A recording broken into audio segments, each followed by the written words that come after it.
Welcome to the Deep Dive. I am your host, Eddie Estell. I got a special guest for a special interview for us today, and that is Miss Sheena Pickett from Alpha Male Nail Care. How are you, ma'am? I'm very well. Hope you are. Yes, ma'am. We just meet with Sheena briefly to go over a special topic that we've never discussed before on the show, and that topic is travel. Miss Sheena just came on a special trip. We want to dive into a little bit of some of the things she experienced, and hopefully some of you can gain a little bit from this interview. There's a quote that says, I'm in love with cities I've never been and in love with people I never met. Ms. Sheena, can you please tell us what that means to you and a little bit about your trip? Wow, that's very powerful in a way to definitely start. But I definitely will start from the end and work my way back. Like on the last leg of our trip, just to give you background, we did 5 cities, 6 countries, 10 days, tour to Europe. So those cities included, we flew into Iceland, we did the Blue Lagoon, that was dope. We did Amsterdam, Brussels, Paris, Belgium, I think that was on 5, and we did something different in every one of those cities. But on the last leg of the travel, we had to travel to Europe, or from Brussels to Iceland. In Iceland, we were going to go back to New York. When I lifted up the window in Iceland, preparing to take my flight to New York, the sign read, "Your future is prosperous." And from that moment, I knew that my whole life was going to change once I stepped back into the States. It was an amazing trip. I want to shout out John Roberts. He set up the trip seamlessly. Every flight, air, train, automobiles. He took care of all of our hotel locations, travel, all the experience. It was seamless. I went with a group of guys because I hang out with men. So it was 5 of us. I was the only lady. They treated me like a queen. So shout out to the John Roberts. His brand is Where in the World. When I got back to America, I was disgusted. Okay. Simply because I felt like I had been, you knew that something was greater and bigger on the other side, but you never really think that someone would lie to you in the worst way until you finally step outside the comfort zone and go see what's going on the other side of the world. And it is completely different than what's happening here. Okay. Explain why. Disgusted in the sense that the people in Europe were just so open-minded. They weren't rude, but it felt like everybody was minding their own business. It was very respectful. People were intrigued. It was a group of brown people in Europe, so it's not as heavily populated with the cities we were traveling to. There wasn't a lot of people that looked like me, but know that we are everywhere in the world. There were people that did look like me, but not in the capacity that I'm used to seeing here in the south of Charlotte. It was an amazing experience. The people, like I said, it wasn't judgmental. I felt that there was no judgment. You can live your life the way you want to live it, and because you're so focused on doing what you got going on, you have no time to nitpick and judge the character or what somebody else has got going on. I felt that people were just so focused on just living their best life. Okay. And that was every city you went to? Every city we went to. Every single city, the energy was the exact same. You know how we, like, Monday through Friday, everybody's so wound up and tight, and then you live for your Saturday, your Friday nights, and you're coming down on Sunday preparing for Monday. It was seamless. 10 days, it felt like it was Saturday every single day. The people were relaxed. You couldn't tell the difference. There was no, like, everybody there is like riding in a Mercedes or an Audi or a German-made car, or walking or riding a bike. So you couldn't tell, oh, this person might be doing this because the status wasn't based off of your car. Even the taxi services, everybody, like, I think Mercedes hardly has like a sponsorship with Uber or something. Like, you couldn't tell the difference if there was a millionaire in a Mercedes or a millionaire riding a bike. No health gyms. I didn't see any gyms because their lifestyle incorporates activity. Like I said, everybody was walking or riding a bike. The statistic in Amsterdam was there was 1 million bikes. Amsterdam's population is like 835,000, so there's more bikes than people. Okay. Streets were like filled with people just walking, pedestrian friendly, and just being free. It was just so dope. It was safe. like I said, saw children that play, but didn't see parents around or not in a close proximity. Where here, we're so focused on fear, rather your try. Yeah, it's all about safety and all of these things. Children were just outside playing, crossing the street, living, no fear of what could happen or whatever the case may be. It was an experience that I'll never forget. Okay. So you mentioned that the people were different there, but what kind of activity did you do that was different from what you normally do here? Amsterdam, we smoked weed, of course, but that's not anything different. The coffee shops were cool in Amsterdam. We did a canal ride in the center of the city, so that was dope. They have like a boat with drinks, cocktails, and they'll just give you the history of the city. Belgium, we did a self-guided bike tour around Belgium and saw the different sites and things there. We took in a show in Paris, the Moulin Rouge. We went to see that. What else? Of course, going to the Eiffel Tower. I did some touristy things. We ate our way around the city. The food was fresh, from like the fast food to like we did a five-star meal. The food was fresh. It was impeccable. Like it was so rich in culture, the people, the architecture. Small business was celebrated in Amsterdam. Wholeheartedly loved that. I felt literally like the House of Le Mans could sit right in the middle of Amsterdam, and we would be seamless. We'd fit right in, and the people would like fucking love us. It was like, I could go on about how it wasn't like I felt judged. Like, yes, men were looking at me because, you know, I'm an attractive brown woman that they've never seen before, but it was in a sense of admiration and inspired, not, you know, what is she doing, or race. I didn't feel like racism was an issue. Not to say that that country's not dealing with that, but it wasn't so like in your face or as conscious. I wasn't as conscious of it as I am here in the States. Okay.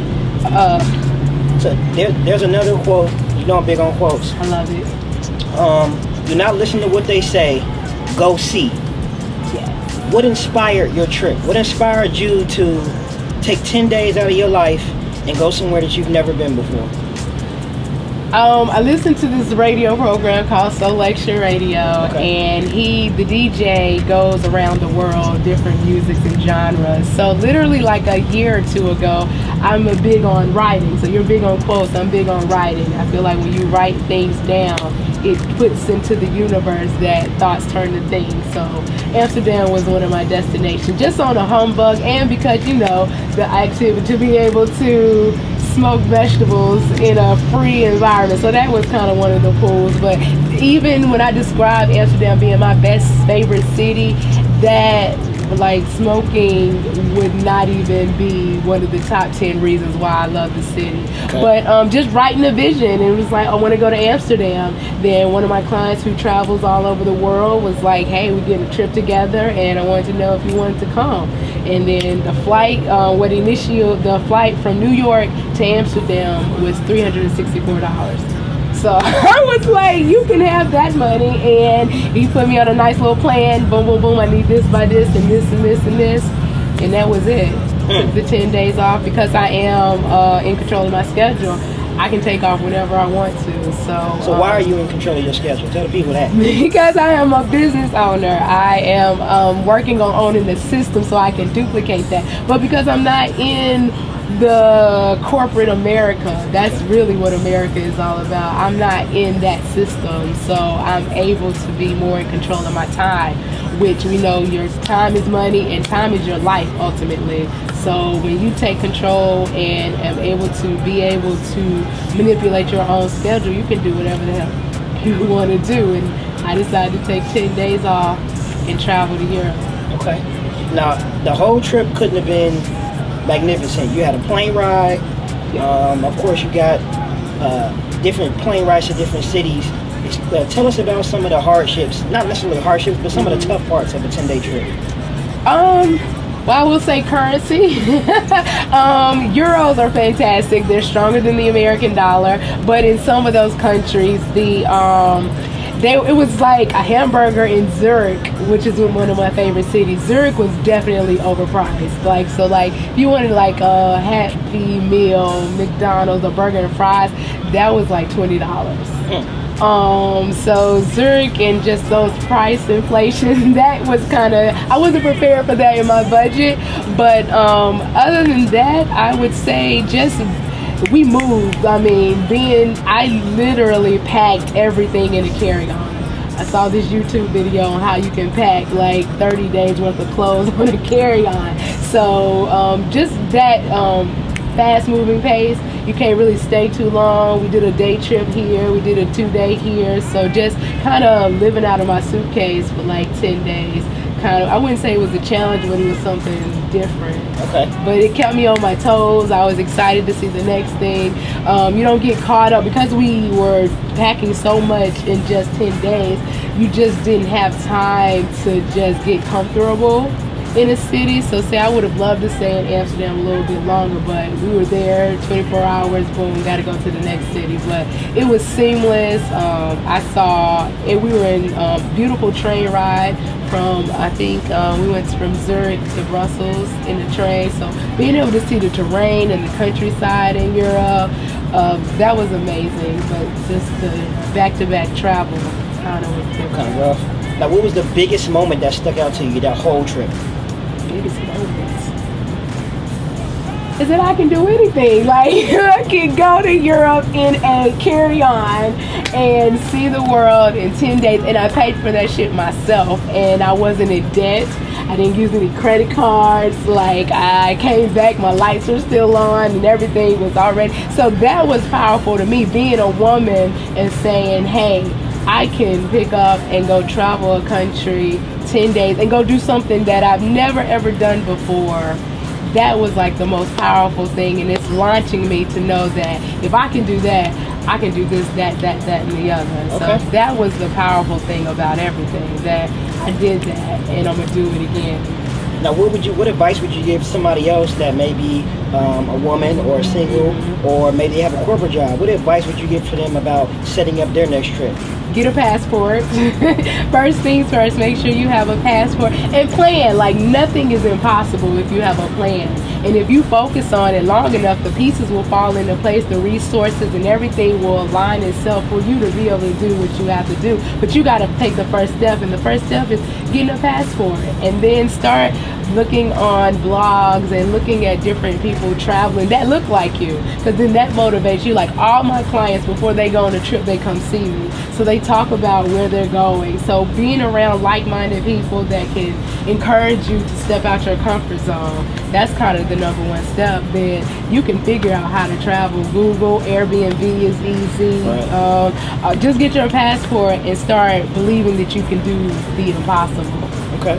So where's the next place we're going? What's the next We're going to Italy 2019, celebrating my 35th birthday. Okay. Italy, which will encompass, because now I can do multiple cities. I'm going to do Milan, Rome, Florence, and in another city. And then after that year, I'm definitely going to Africa, because I know that people that have told me about Africa and the way I felt about Europe, they were like, because ancestrally, you're gonna feel like welcome home. So Africa is like the next destination as well. Gotcha.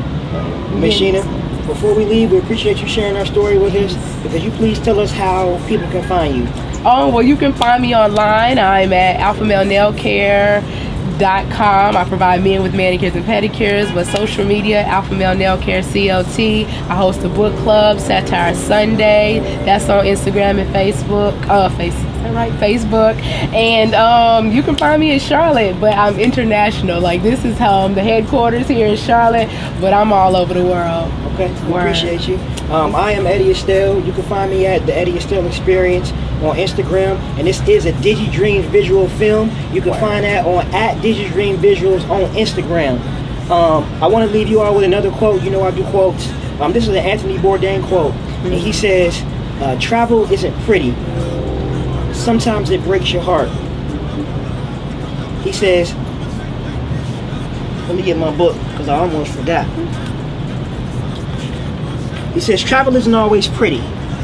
It isn't always comfortable. And sometimes it hurts. Sometimes it even breaks your heart. But that's okay, because the journey changes you, as you can see. Word. And it should change you. It leaves a mark on your memory, on your consciousness, on your body, and on your heart.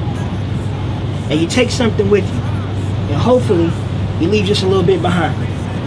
That's an Anthony Bourdain quote. So, signing off, I'm Eddie Estell. This is the Deep Dive. And make sure, if you don't do anything else this year, you plan to go somewhere else besides home. You have a good night.